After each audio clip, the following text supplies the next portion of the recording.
Muito bem, nós já estamos ao vivo, direto aqui do altar da Igreja Hospital da Alma, e juntos vamos unir a nossa fé. Se possível, você vai parar tudo o que você está fazendo para que você consiga ouvir a voz de Deus, ser sensível à voz de Deus e, claro, nessa oração, você fazer aí do seu lugar, da sua casa, do seu sofá, da sua cadeira, a sua igreja. Como se você se transportasse para cá agora e estivesse sentado em uma dessas cadeiras aqui. Você vai procurar se desligar, se desconectar de tudo e de todos, para que você possa então ouvir a voz de Deus e ser abençoado, ser abençoada nesta manhã. Então vamos juntos falar com Deus, é momento de oração. Se você pode, feche os seus olhos e já faça da letra dessa canção a sua oração. O meu Deus é o Deus do impossível. O meu Deus é o Deus do impossível. Jesus Cristo. Jesus Cristo é o meu grande Senhor, Que abriu o mar vermelho. Que abriu o mar vermelho E ao seu povo fez passar. Seu povo fez passar. E da rocha água E da limpa. rocha água limpa Fez brotar. Fez brotar. O meu Deus O meu Deus é o Deus do é impossível, o Deus do impossível, que liberta o encarcerado das prisões. Esse é o nosso Deus, liberta hein? encarcerado das prisões. Faz da estéril mãe de filhos. Faz da estéril mãe de filhos. Restaura a alma do Restaura ferido. a alma do ferido. E dilata o amor. E dilata o amor nos corações. Que dá vista aos cegos. Esse é o Deus que nós cremos. Que dá vista aos cegos. E aos surdos faz ouvir. E aos surdos faz ouvir. Faz a tempestade se acalmar. Faz a tempestade se acalmar. Andou por sobre o mar. Andou por sobre o mar. E aos mudos fez falar. Paralíticos e coxos fez andar. Paralíticos e coxos fez andar. Pode confessar isso. Meu Deus é o Deus do impossível. O meu Deus é o Deus do impossível. É o mesmo hoje e sempre há de ser. É o mesmo hoje, sempre há de ser. O meu Deus é o Deus do impossível. O meu Deus é o Deus do impossível. E fará o impossível, creia. E fará o impossível por você. E fará o impossível. E fará o impossível por você. Que dá vista aos cegos, creia Que dá nisso. vista aos cegos. E aos surdos. E aos surdos faz ouvir. Faz a tempestade Faz a tempestade se acalmar. se acalmar. Andou por sobre o mar. Andou por sobre o mar. E aos mudos fez E falar. aos mudos fez falar. Paralíticos e coxos. Paralíticos e coxos fez andar. Pode confessar isso. Que dá vista aos cegos. Que dá vista aos cegos e aos surdos faz ouvir. Faz a tempestade se acalmar. Andou por sobre o mar. Andou por sobre o mar e aos mudos fez falar. Paralíticos e coxos fez andar. Em o nome do Senhor Jesus, meu Pai, nós entramos na Tua presença em oração e sabemos que o Senhor continua sendo o mesmo. A Tua promessa é a mesma, a Tua palavra é a mesma. O Senhor continua fazendo o surdo ouvir, o mudo falar. O Senhor continua fazendo o paralítico andar. O Senhor continua nos dias atuais operando maravilhas, milagres na vida daqueles que creem. E é por essa razão, meu Deus, que nós estamos aqui agora de mãos dadas, com todos os que creem, com todos os que acreditam no teu nome, com todos os que servem o Senhor e que creem na tua palavra, que acreditam nas tuas promessas, porque, meu Deus, existem agora pessoas necessitadas de um milagre urgente, existem pessoas doentes, desenganadas pela medicina, com a família arruinada, com a vida financeira destruída, e um toque do teu poder pode curar, libertar, transformar, restaurar. Então, meu Deus, assim como o som da nossa voz chega até essa pessoa, faça chegar o poder que ressuscita, o poder que liberta, o poder que levanta, que restaura, que cura. Faça chegar o teu poder que transforma, em o nome do Senhor Jesus. Aí onde você está, a luz, o poder de Deus, a presença dele, a energia que vem do céu, faz uma limpeza na sua vida, desde o alto da cabeça, a planta dos pés, e toda maldição, mazela, dor, aflição, angústia, todo mal, eu ordeno, no nome do Senhor Jesus, sai agora. Seja curado, seja livre, que neste momento, meu Deus, o Senhor possa abrir os céus e despejar na vida dessas pessoas a cura, a libertação, a transformação. Mas também, meu Pai, eu te peço, abra o entendimento dessas pessoas, porque ouvindo a tua voz e colocando em prática, serão transformadas, restauradas, essas pessoas serão salvas. Abra os ouvidos espirituais, para que ela, ouvindo a tua voz e praticando, que ela seja mudada numa outra mulher, que ele seja transformado em um outro homem. É o que nós determinamos. E você que crê, diga assim: meu Deus, eu quero ouvir a tua voz, eu quero seguir os teus passos, eu quero seguir a tua orientação, em o nome do Pai, do Filho e do Espírito Santo. E quem crê, diga: assim seja, amém, e graças a Deus, amém, amém. Então, se você pode, senta aí, preste atenção em tudo que nós vamos falar e procure fazer, desses próximos minutos, fazer do seu lugar aí o seu santuário com Deus. Procura nesses próximos minutos não se desviar ou não se desconectar de Deus. Não tire a atenção daquilo que é santo, daquilo que é sagrado. Não desvie os seus pensamentos do que vem de Deus, do que vem do altar de Deus. Nós vamos ler o que está escrito em 1 Samuel capítulo 1. Eu queria que você prestasse atenção, porque nós vamos ler primeiro e aí depois nós vamos explicar e vamos passar a fé que vai proporcionar transformação na sua vida. Aqui em 1 Samuel capítulo 1, versículo 1 em diante, diz assim: houve um homem de Ramataim Zofim, da montanha de Efraim, cujo nome era Eucana.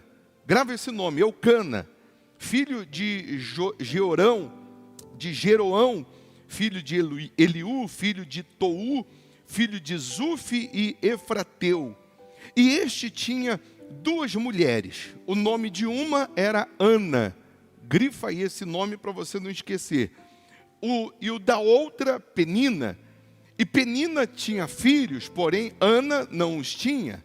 Subia, pois, este homem da sua cidade de ano em ano a adorar e a sacrificar ao Senhor dos exércitos em Siló. Estavam ali os sacerdotes do Senhor, Ofne e Finéias, os dois filhos de Eli. E sucedeu que no dia em que Eucana sacrificava, dava ele porções a Penina, sua mulher, e a todos os seus filhos e a todas as suas filhas. Porém a Ana dava uma parte excelente, porque amava a Ana, embora o Senhor lhe tinha cerrado a madre, e a sua rival excessivamente a provocava para a irritar, porque o Senhor lhe tinha cerrado a madre. E assim fazia ele de ano em ano. Sempre que Ana subia à casa do Senhor, a outra a irritava, por isso chorava e não comia. Então Eucana, seu marido, lhe disse: Ana, por que choras? E por que não comes? E por que está mal o teu coração? Não te sou eu melhor do que 10 filhos? Então, para você parar um pouquinho e prestar atenção, nós já conhecemos, principalmente aqueles que já vivem a fé, aqueles que já são da fé, já conhecem um pouco a história de Ana. Sabemos que Ana era estéril e sabemos que Penina, que era a sua rival, colocamos assim, esposa de Eucana, ela dava filhos. E no passado, a mulher que era estéril, a mulher que não gerava filhos, ela era desvalorizada, ela era menosprezada, ela era desprezada. E aí nós vamos entender nessa mensagem aqui que Eucana, ele amava Ana. Tudo indica que Eucana se casou com Ana por amor, porque ele a amava, porque ele tinha sonhos, ideais, propósitos com ela. Mas aí quando um homem se casava, ainda que fosse por amor, e deveria ser, e essa mulher não pudesse gerar filhos, então o costume da época dava a ele condições de casar com uma outra mulher, ou com a serva daquela que ele casou, por amor, para que ele então gerasse filhos. E aí nós vamos entender aqui que Penina era fértil, e Penina todo ano dava um filho a Eucana. Todo ano essa mulher, Penina, ela gerava um filho. E Ana era estéril. Ana, mesmo que era amada, mesmo que Eucana não a desvalorizava, Eucana não a desprezava, mesmo assim, ela tinha uma amargura na alma, ela tinha um defeito dentro dela, um aperto no seu coração, porque ela era estéril, ela não poderia realizar o sonho do seu marido de ter um filho e o próprio sonho dela de ser mãe. E aí nós vamos entender ou compreender que antes de chegar esse episódio aqui, antes de chegar nessa situação, ou porquê que Ana era estéril, ou porquê que Ana não gerava filhos, e o porquê que Deus permitia que Penina, sua rival, a irritava, a insultava, o porquê que Penina, ela ficava desprezando, espezinhando Ana. Eu imagino Penina falando com Ana: o que adianta ser bonita, o que adianta ser amada, se o seu útero é seco? Eu imagino Penina dando indireta todos os dias e dizendo o que adianta ser amada, o que adianta ser a mulher que o marido a escolheu para se casar, se você não pode gerar filhos. E isso vinha meio que machucando, vinha ferindo Ana dia após dia. Mas nós vamos compreender quando ela faz o voto, quando ela chora, quando ela se humilha, e Deus atende o seu clamor, a sua oração. Eu falava sobre essa passagem aqui, voltando um pouquinho no tempo, quando Deus tira o seu povo, o povo de Israel, do Egito. O Egito, ele tipifica, ele representa o mundo. E Deus tira o povo do Egito, quase 3 milhões de pessoas, para levar a Canaã, a terra que mana leite e mel. E Canaã hoje representa o céu, representa a vida eterna, representa a nova Jerusalém. Então nós que servimos a Deus, nós saímos do Egito, do mundo, estamos a caminho de Canaã, a caminho da terra prometida, estamos a caminho da eternidade, estamos a caminho do céu. Então, se nós saímos do mundo, estamos a caminho do céu, de Canaã, onde nós estamos agora, nesse momento? É claro que estamos no deserto, a exemplo do povo de Israel. Mas esse mesmo povo, 3 milhões de pessoas que Deus tira do Egito, que Deus tira do mundo, tira do jugo de Faraó, da escravidão, e leva para Canaã, esse mesmo povo no deserto, ao invés deles considerarem a Deus, ao invés deles honrarem a Deus, ao invés deles dependerem exclusivamente de Deus, esse povo começou a murmurar, esse povo começou a reclamar, esse povo começou a ter saudades do Egito, da comida do Egito. Esse mesmo povo começou a falar para Moisés que tinham saudades do pepino, da cebola que eles comiam no Egito. Eles começaram a olhar para trás. E aí nós vamos entender também que existem pessoas crentes, pessoas que que saíram do mundo, que estão caminhando para o reino de Deus e com saudades do mundo. Pessoas que estão nesse deserto, porém com saudades de quando estavam no mundo, estão comparando a situação atual quando eles estavam no mundo.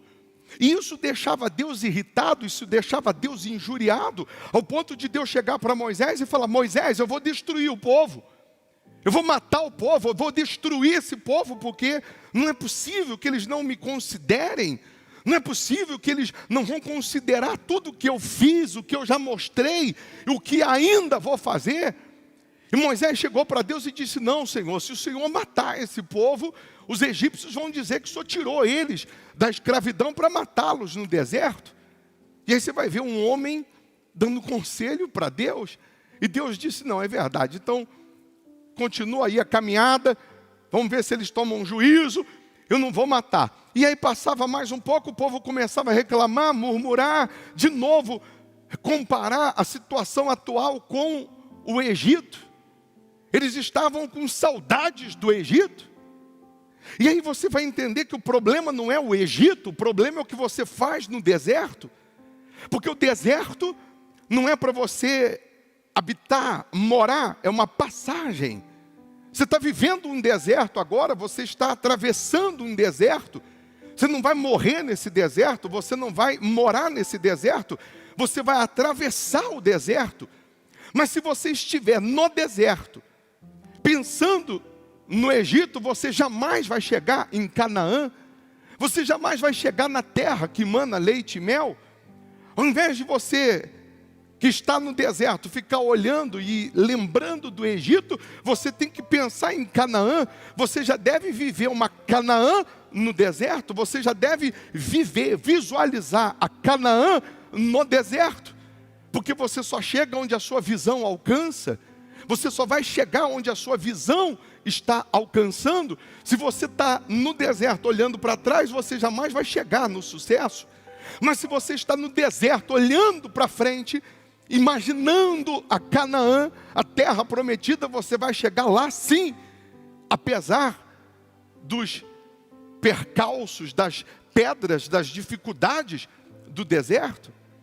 Então vamos compreender um pouquinho mais. Aí Deus chega para Moisés de novo e diz que vai destruir, que vai matar, que vai acabar com um povo. E Moisés, quando ouve isso novamente, a Bíblia vai dizer que ele cai de joelhos, rasga a sua roupa, que era uma forma de se revoltar contra a situação, colocava, ou de se humilhar para Deus, colocou terra na cabeça. E Moisés disse assim para Deus: se for para o Senhor matar esse povo, risca o meu nome do teu livro. Faça isso. Se é para matar esse povo aqui no deserto, risca o meu nome do teu livro. E Deus, imagina ele respirando fundo e falando: tá bom, manda o povo marchar, não vou acabar com eles aqui no deserto não, manda eles tomarem juízo, mas tem uma coisa, Moisés, eu vou punir esse povo.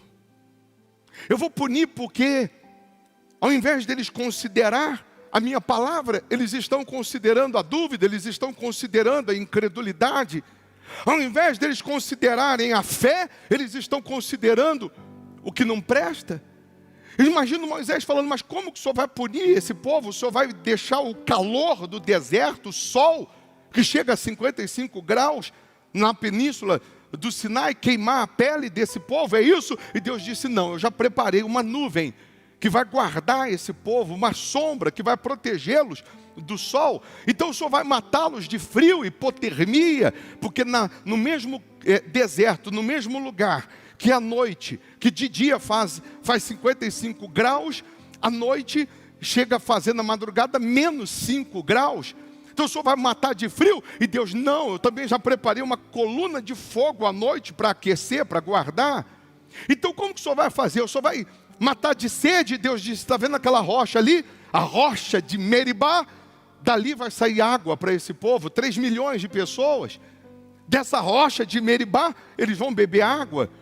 Então como que o senhor vai fazer? Vai matar de vergonha, porque no deserto a roupa vai se desgastar, o sapato vai desgastar, e nós vamos ficar nu. E Deus disse, não, já preparei tudo também, a roupa não vai envelhecer, o sapato não vai se desgastar.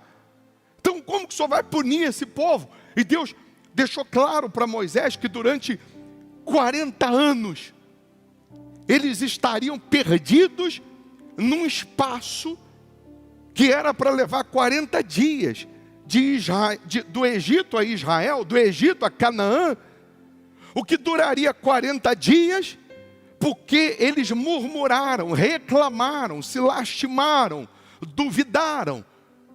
Deus ele disse, vai levar 40 anos, essa geração não vai entrar na terra. Essa mesma geração não vai entrar na terra, mas só vai matar de fome. Não, já preparei o maná, eu vou fazer o maná cair do céu, já preparei as codornizes, eu vou dar carne, eu vou dar sustento no deserto. Mas tem uma coisa, eles não vão entrar na terra, eles não vão compreender, eles não vão entrar na terra que eu prometi, a não ser a nova geração, a não ser os que nascerem no deserto, esses que vão entrar. E aí nós vamos entender que de 3 milhões de pessoas, só 2 entraram na terra de Canaã, Josué e Calebe. Daquela geração, só Josué e Calebe. Depois os que nasceram no deserto, todos entraram naquela terra. Mas toda geração, os homens de 30 anos para cima, morreram no deserto e não entraram na terra. Eles receberam a promessa, mas não entraram, não completaram a carreira. E aí tá bom, Josué e Calebe entram na terra prometida. A nova geração entra na terra de Canaã. E eu imaginava que os pais, na hora da morte, dissessem aos seus filhos, não cometam o mesmo pecado que nós cometemos, não cometam o mesmo erro que nós cometemos. Quando entrarem na terra de Canaã, sirva só a Deus. Eu imaginava que os pais dissessem isso para os filhos, na hora da morte. Quando entrarem na terra, sirva só a Deus. Não faça o que nós fizemos, que começamos a servir outros deuses, começamos a duvidar do Deus de Moisés. E aí essa nova geração entra na terra de Canaã. A terra é dividida em 11, eram 12 tribos, mas os levitas, a herança era o próprio Deus. E aí dividem a terra em 11, eles se estabelecem na terra de Canaã. E ao invés de servir só a Deus, ao invés de honrar só a Deus, ao invés de andar só com Deus, eles não fazem isso. Eles vão nas suas bagagens, eles vão nas bagagens, nas tralhas dos seus pais e começam a tirar os deuses da época, os deuses da Mesopotâmia. Eles começam a tirar Astarote, Dagon, a pseudo-deusa Sim. Eles começam a tirar das suas bagagens imagens de deuses que destruíram seus pais, que mataram seus pais. Ao invés deles honrarem somente a Deus vivo de Israel, eles dividem a sua fé. E aí você vai entender o porquê que o povo de Deus, mesmo na terra de Canaã, mesmo na terra prometida, de 40 em 40 anos, se levantava um exército, de 40 em 40 anos, vinha guerra, vinha destruição, e tudo porque eles deixavam de servir a Deus, deixavam de sacrificar a Deus, deixavam de ser fiéis a Deus, e os inimigos vinham com força e prevaleciam.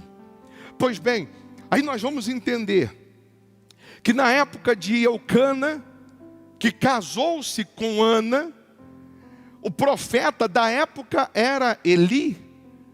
A Bíblia vai dizer que nessa época a lâmpada estava se apagando. A Bíblia vai dizer que nessa época já não existia mais profecia. A Bíblia vai dizer que nessa época Deus já não se manifestava mais, Deus já não operava mais, porque aquelas pessoas estavam contaminadas contaminadas pelo pecado, contaminadas pela incredulidade, contaminadas pela infidelidade. E aí nós vamos entender que até as crianças estavam contaminadas, porque Deus poderia levantar alguém, Deus poderia usar alguém, Deus poderia escolher alguém no meio daquela nação e suscitar alguém que fizesse jus, alguém que realmente restabelecesse o culto a Deus, alguém que restabelecesse os sacrifícios, a fidelidade, a honra para Deus. Mas eu imagino Deus olhando e não encontrando ninguém, e Deus não achando ninguém. O profeta Eli, a Bíblia vai dizer que ele já estava cego e gordo por conta da gordura das ovelhas, dos novilhos que eram apresentados como sacrifício. A Bíblia vai dizer que o profeta Eli via as pessoas se corrompendo, via os seus próprios filhos corrompendo e se corrompendo, e ele não estava nem aí, não havia mais temor, não havia mais tremor. A casa de Deus, o culto a Deus já não existia, Deus já não falava como antes. E aí nós vamos entender que Eucana se casa com Ana, e a Bíblia vai falar que Ana era estéril. Ana não gerava filhos, ela era insultada constantemente pela outra esposa de Eucana, a Penina. E aí eu dou graças a Deus por Penina insultar Ana, eu dou graças a Deus por Penina ficar espezinhando, humilhando Ana, porque se não existisse Penina, se Penina não fizesse isso, provavelmente Ana não iria se revoltar contra aquela esterilidade, contra aquela situação, e não iria buscar em Deus a realização do seu sonho. Eu quero falar aqui com você que tem um útero estéril. Eu quero falar agora com você que está vivendo uma esterilidade na sua vida, porque eu poderia dar muitos exemplos acerca de Ana. Ana também pode representar uma instituição falida que não gera mais filhos. Ana pode hoje representar uma igreja bonita, uma igreja aparentemente saudável, uma igreja forte, mas que não gera mais filhos, que não gera mais filhos na fé. Nós podemos usar Ana como vários exemplos. Ela pode representar uma pessoa que, mesmo tendo toda a capacidade, mesmo tendo todo o cuidado, mesmo recebendo o melhor alimento, o amor, o carinho, a compreensão, ela é estéril em alguma área. Você não consegue realizar o seu sonho, você não consegue alcançar os seus ideais ou objetivos. Nós podemos enxergar em Ana muitos de nós podemos nos enxergar também em Ana. Ana, eu vou repetir, ela era amada pelo seu marido, ele a amava. Quando ele ia oferecer sacrifícios, ele dava uma quantia por Penina, mas para Ana, ele dava 7 vezes mais. Ele fazia mais para Ana. Ele chegou ao ponto de falar para Ana: eu não sou melhor do que 10 filhos. Mas ela era amargurada de alma, porque ela não tinha filho. E ela não tinha filho, ela não era estéril por acaso. Deus vai pegar uma igreja estéril, que é Ana, para fazer gerar, para fazer nascer de uma igreja estéril o profeta Samuel, o que vai restabelecer o culto a Deus, o que vai restabelecer a vida com Deus, o altar de Deus. Deus não encontrou ninguém naquela geração para restabelecer a fé, e aí Deus vai pegar justamente Ana, uma mulher que estava sendo humilhada, envergonhada, uma mulher que estava sendo espezinhada. E essa mesma mulher, que ela tinha tudo, amor, respeito, carinho, mas ela não tinha filho, ela não tinha o seu sonho, e ela não queria ter filho para esfregar na cara de Penina, ela não queria filho para humilhar a Penina, ela queria porque ela queria ser completa. Eu quero que você entenda que eu conheço um Deus, que você está ouvindo agora sobre um Deus que levanta o paralítico.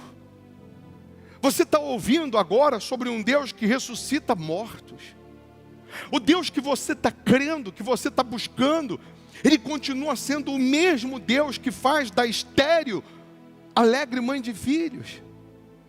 Você conhece um Deus que Ele ergue do pó o desvalido, do monturo o necessitado, do lixo, e faz ele se assentar ao lado dos príncipes. O Deus que você está buscando, Ele não mudou não, Ele é o mesmo. Ele fez mudar a molécula de um machado que caiu na água e o machado flutuou. O mesmo Deus que falou para Moisés que lá no deserto a água sairia da rocha de Meribá. Parece que a rocha de Meribá criou pernas, porque o povo andava, e quando olhava a rocha de Meribá estava do lado, e o povo andava, e quando olhava a rocha de Meribá estava acompanhando eles, e não faltava água para 3 milhões de pessoas durante 40 anos. Hoje a rocha de Meribá é o Senhor Jesus, que está sempre do nosso lado, quando nós clamamos, quando nós suplicamos. Ele disse: eu sou a fonte da vida, quem beber dessa água nunca mais terá sede. Eu quero que você entenda que o mesmo Deus que sustentou, o mesmo Deus que guardou, que protegeu o povo, ou 3 milhões de pessoas no deserto, é o mesmo Deus que está agora te guardando, é o mesmo Deus que está agora te suprindo. Ele pode ainda não ter te dado tudo o que você quer, mas Ele está te dando o que você precisa, porque você vai chegar em Canaã. Mas você já tem que viver uma Canaã no deserto. Você já tem que viver o seu testemunho, você já tem que viver, imaginar a sua história transformada, a sua vida mudada, mesmo no deserto que você está vivendo. Não olhe para a situação atual, não olhe para o cenário atual, mas visualize, imagine, ou já se imagine em Canaã, na terra que mana leite e mel. Aí a Bíblia vai falar que Ana, no versículo 10, aqui do capítulo 1 e versículo 11, vai dizer que ela, com amargura de alma, ela foi fazer um voto a Deus. Ela foi fazer o sacrifício, que apresentava-se o sacrifício, o cordeiro sem defeito, e além desse sacrifício financeiro, vamos falar assim, ela fez um voto da alma dela. Ela diz assim: ela, pois, com a amargura de alma, orou ao Senhor e chorou abundantemente, e fez um voto dizendo: Senhor dos exércitos, se benignamente atentares para a aflição da tua serva, e de mim te lembrares, e da tua serva não te esqueceres, mas a tua serva deres um filho homem, ao Senhor o darei todos os dias da sua vida, e sobre a sua cabeça não passará navalha. Ela fez um voto chorando, ela fez um voto com amargura de alma. Ela disse para Deus no altar, provavelmente ela estava nas escadarias do altar, e ela disse para Deus, ela apresenta o cordeiro, apresenta o sacrifício, mas ela diz: meu Deus, se o Senhor atentar para a tua serva, se o Senhor me honrar, o filho que o Senhor me der, não vai ficar para mim. Não vai ser para eu sair na rua mostrando para ninguém. Eu vou entregar nesse mesmo altar, eu vou colocá-lo nesse altar. Ele vai te servir todos os dias da sua vida. Ele será nazireu, não vai passar navalha na sua cabeça. Em outras palavras, ele será escolhido do Senhor. Eu só quero que o Senhor use o meu ventre seco, estéril, para gerar um servo para o Senhor, para o teu nome ser glorificado. E nesse momento que ela estava amargurada, chorando. Chega o profeta Eli,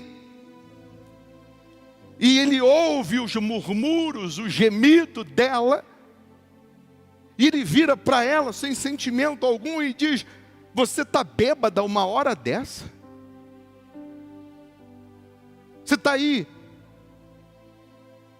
murmurando porque você está bêbada, embriagada? E ela, com toda a educação, ela disse: não, Senhor, a tua serva não está embriagada. Se há alguém embriagado aqui, eu estou embriagada é de amargura, eu estou embriagada não é de álcool, é de tristeza, é de angústia. E eu vim fazer um voto nesse altar. Eu vim fazer um voto com Deus. E naquelas palavras sinceras, o profeta disse a ela: pode ir, e Deus te conceda a tua petição. A Bíblia vai falar que quando ela sai daquele altar, o semblante dela já não é mais triste, já não é de amargura. Ela já sai dali com a certeza, com a convicção que Deus ouviu a sua oração, que Deus recebeu o seu voto, que Deus recebeu o seu sacrifício. E aí nós vamos compreender e vamos entender que Ana, depois de 1 ano, ela vem trazer Samuel. Ela entrega Samuel naquele altar, como ela falou com Deus. Ela ainda diz assim: por este menino eu orava há 1 ano atrás. Por este menino eu chorava há 1 ano atrás. Por esse menino eu gemia há um tempinho atrás. Mas aqui está o sonho realizado. Deus está querendo dizer para você que você pode sim sonhar. Deus está querendo que você entenda que justamente na área da sua vida que você é estéril, que você não tem testemunho, você dará testemunho. Deus está dizendo que justamente na área da sua vida que tem esterilidade, você terá motivo de riso, motivo de alegria, se você permanecer no altar. Se você, na hora que você está enfrentando os desafios do deserto, os insultos de alguém, se nos momentos em que alguém está te insultando, perguntando: cadê o teu Deus? O que adianta você ir na igreja? Cadê a tua fé? Se você continua sendo fiel, se você continua honrando, se você continua obedecendo, Deus ele vai te socorrer. E aí essa mesma mulher que era estéril, ela passa depois a ter 7 filhos. Por que 7? Número da perfeição. Deus vai cumprir com a palavra dele na sua vida. E aí Deus levanta Samuel, ele cresce no templo, ele cresce ali na casa de Deus. Não é crescer morando na igreja, indo para a escola, não, ele cresce ali, tudo que ele sabe, tudo que ele aprende é ali. Mesmo que a lâmpada estava se apagando, mesmo que já não existia profecia, mesmo que já não tinha mais visões como antes, Deus está preparando Samuel. E numa madrugada, numa noite, Deus chama pelo nome Samuel. Ele está deitado, e porque ele ainda não tem essa experiência com Deus, ele corre no quarto do profeta Eli, e ele diz para o profeta: o Senhor me chamou? E Eli diz: não, eu não, pode deitar. E ele volta a deitar. A segunda vez Deus chama: Samuel, Samuel. E ele corre no quarto do profeta: o Senhor me chamou? Ele diz: não. E aí na terceira vez o profeta lembra que foi assim que Deus o chamou, em sonho. E o profeta diz para Samuel: quando você ouvir essa voz te chamando no meio da noite, você responde e diz: fala, Senhor, que o teu servo ouve. E Deus vai falar com você. E Samuel volta a deitar, Deus o chama e ele diz: fala, Senhor, que o teu servo ouve. E eu imagino Deus meio que sentando nos pés da cama de Samuel e diz para Samuel o que ele vai fazer. Deus diz: pode avisar Eli, o profeta Eli, que eu vou acabar com esse reino dele, porque as pessoas se corromperam, as pessoas pecaram, se corromperam e ele não fez nada. E Deus podia ter falado direto com Eli, mas Deus já não falava mais com ele. No outro dia Eli chama Samuel e diz: que Deus te falou? Não me escondas nada. E Samuel revela o que Deus falou. Para resumir, você sabe que o profeta Eli caiu da cadeira quando a arca foi roubada, quebrou o pescoço e morreu.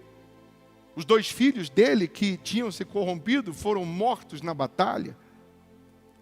Deus levanta Samuel como o último juiz de Israel.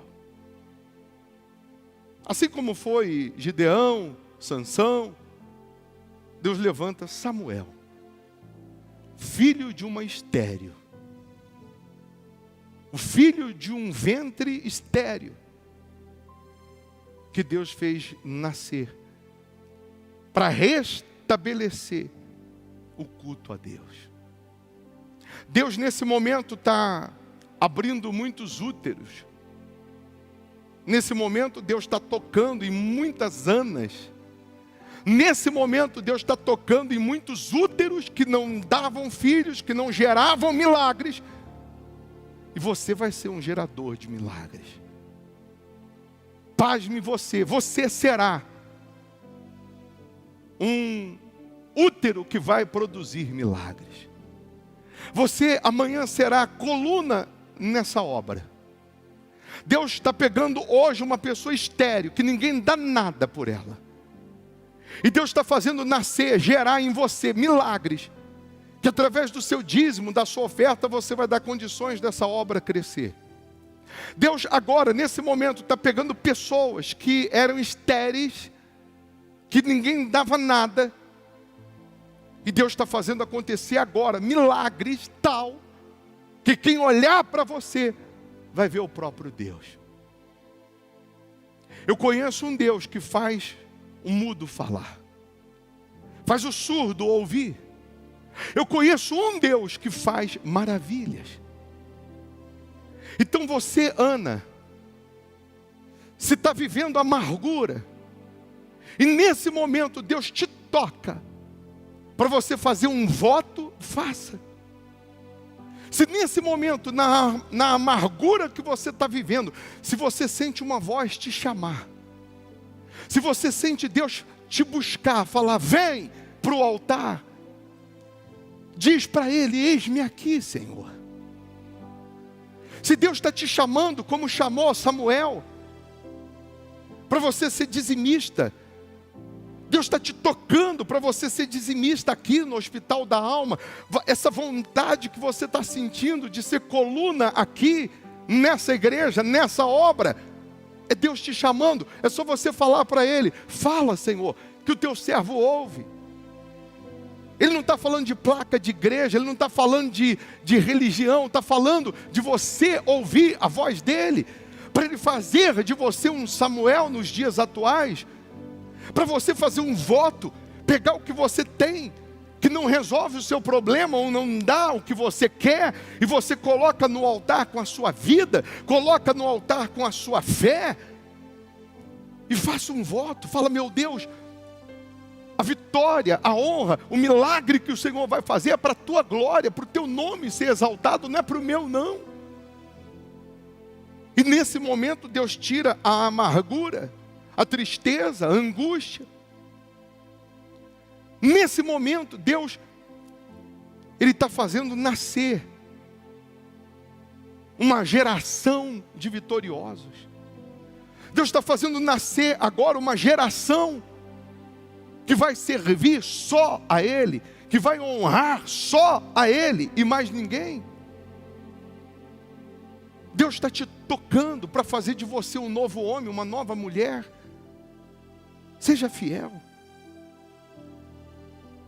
Você pode, quando terminar aqui essa oração que nós vamos fazer, pegar as contas da igreja, Hospital da Alma, e transferir seu dízimo, ou a oferta que Deus te toca para você fazer esse voto. Mandar o comprovante no WhatsApp para a gente apresentar a Deus. Você pode nessa oração dobrar os seus joelhos aí onde você está e se entregar do fundo da alma, você falar para Deus: meu Deus, eis aqui o teu servo, a tua serva, lembra de mim, não se esqueça de mim. A Bíblia vai falar do cântico de Ana, e nós temos uma canção que resume isso. Nessa canção ela vai dizer: ah, o meu Senhor lembrou de mim, das minhas entranhas Ele fez nascer. Deus está se lembrando de você, Ele não se esqueceu não. Em época de pandemia, em época de decretos, em época de portas fechadas, de desertos, a rocha de Meribá está aí do lado, que é Jesus, para te dar água. Nesse deserto, o maná está chegando, o pão está chegando. Nesse deserto, a roupa não está se desgastando. Deus está te guardando. Viva Canaã no deserto. Não esteja no deserto com saudades do Egito, não. Já viva Canaã nesse deserto. Se você pode, feche os seus olhos, coloque as mãos no seu coração. Do fundo da sua alma, você vai fazer como Ana agora. Se você puder, você vai dobrar os seus joelhos. Você vai aos pés de Jesus.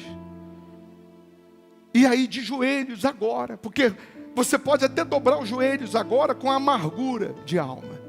Você pode até dobrar os seus joelhos agora com tristezas, angústias.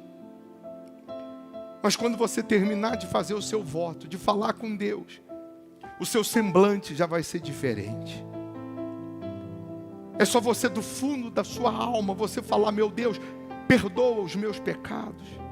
Meu Deus, eu abandono os meus pecados, eu abandono o meu passado, eu abandono os meus achismos. E aqui de joelhos eu faço um voto de te servir. Eu faço um voto de te honrar. Eu faço um voto de te agradar. Aqui de joelhos eu decido fazer a tua vontade. É para ser dizimista, eu vou ser dizimista. É para fazer a oferta, eu faço. É para abandonar o pecado, eu abandono. É para me batizar nas águas, eu me batizo. É para viver conforme o Senhor quer, eu vou viver.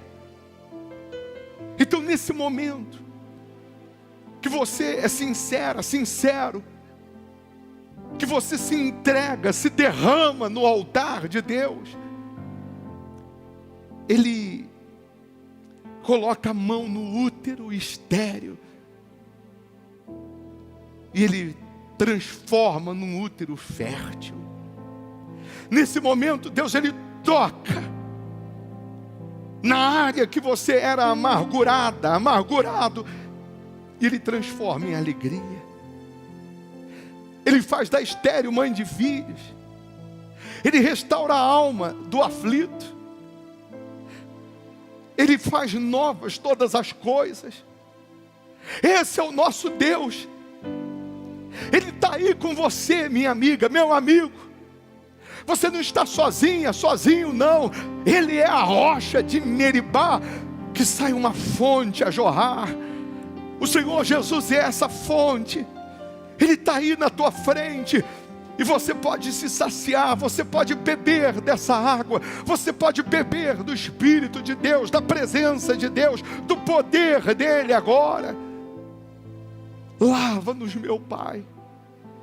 E nesse momento, só de você mentalizar e decidir servir a Deus, só a Ele e mais ninguém, receba o perdão, receba o abraço do Pai.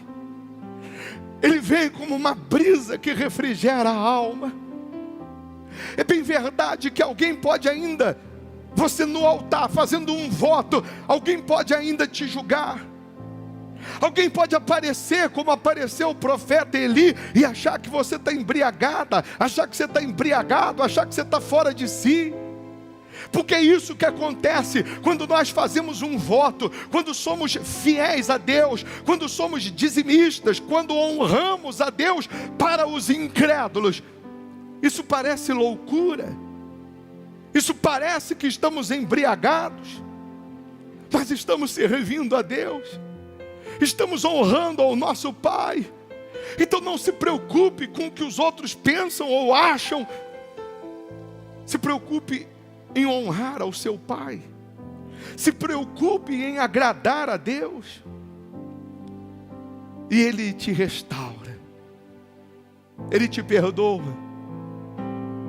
Pode sorrir, pode se alegrar, porque a mesma pessoa que há pouco chorava pela esterilidade, amanhã vai estar segurando o filho nos braços.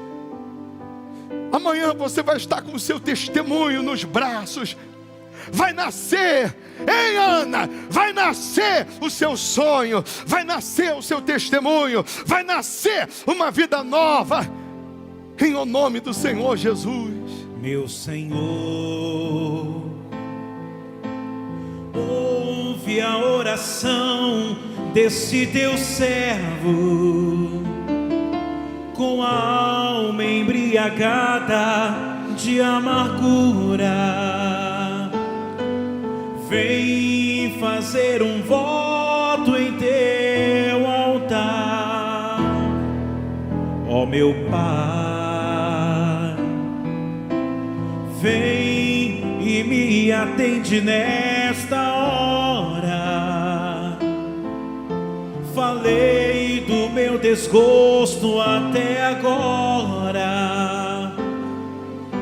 Estou atribulado em meu espírito. Ah, o meu Senhor lembrou de mim quando eu chorei de aflição, e Ele, para consolo de minha alma, respondeu minha oração. Ah, o meu Senhor lembrou de mim. Das minhas entranhas vai nascer a bênção que Ele preparou para mim, para alegrar o meu viver. Ah, o meu Senhor lembrou de mim Quando eu chorei de aflição, quando eu chorei de aflição, e Ele para consolo de minha alma, e Ele para consolo de minha alma respondeu minha oração. Ah, o meu Senhor lembrou de mim. Ah, o meu Senhor lembrou de mim. Das minhas entranhas vai nascer Das minhas entranhas vai nascer a bênção que Ele preparou para mim, a bênção que Ele preparou para mim, para alegrar o meu para viver. alegrar o meu viver. Com seus olhos fechados, imagine-se na presença de Deus, só você e Ele. A presença dEle vem como uma brisa que refrigera a nossa alma. Ele disse em Jeremias 33, versículo 3: clama a mim, e eu te responderei. Anunciar-te-ei coisas grandes e ocultas que não sabes. Ele não disse reclama a mim, Ele disse clama a mim. Ele está aí contigo. Em Mateus 6, a Bíblia vai dizer que nós temos que entrar no quarto, fechar a porta e falar com Deus em secreto. Aquilo que nós falarmos com Ele em secreto, Ele vai nos recompensar publicamente. Aquilo que você pedir em secreto, Ele vai te responder publicamente. o seu testemunho, a sua vida refletindo a imagem de Deus, a sua vida refletindo o próprio Deus. Ele vai te honrar publicamente. Receba a paz. Receba o abraço de Deus. Ele enxuga as suas lágrimas. Ele é o médico da alma. Ele é o médico dos médicos. Ele é o cirurgião dos cirurgiões. Ele tira a amargura, a tristeza, a ansiedade. Ele te abraça.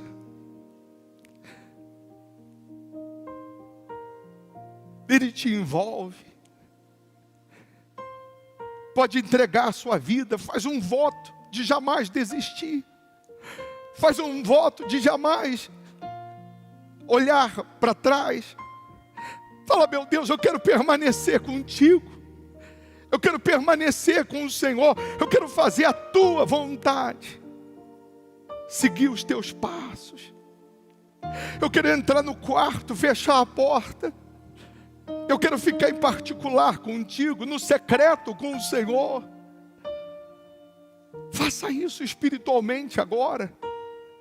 Só você e Deus em secreto. Renove os seus votos, a sua aliança. Faz uma aliança com Ele. Então, se você não tinha, fala como Samuel falou. Fala, Senhor, que o teu servo ouve. Fala para Ele: meu Deus, fala que eu ouço. Fala que eu vou te seguir. Fala que eu vou te obedecer.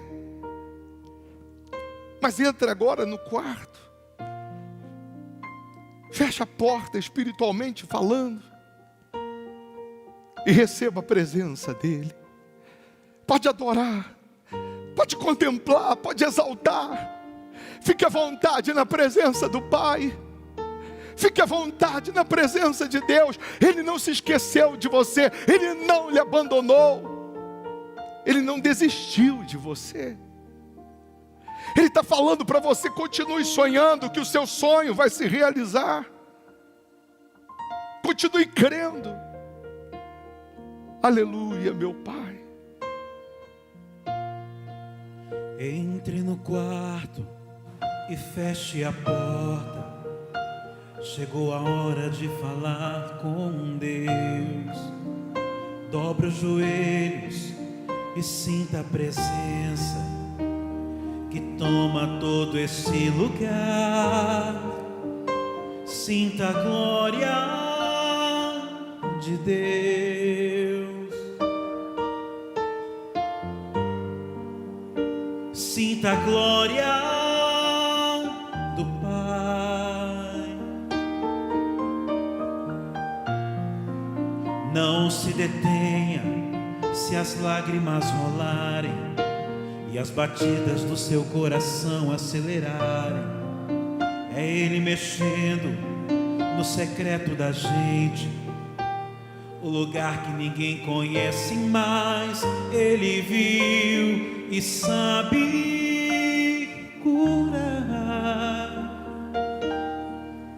Ele viu e sabe o remédio para curar toda ferida. Jesus, tua presença é o que eu mais quero. Jesus, tua presença é o meu remédio. Jesus, eu não quero ouro nem prata, só quero que cuide de mim.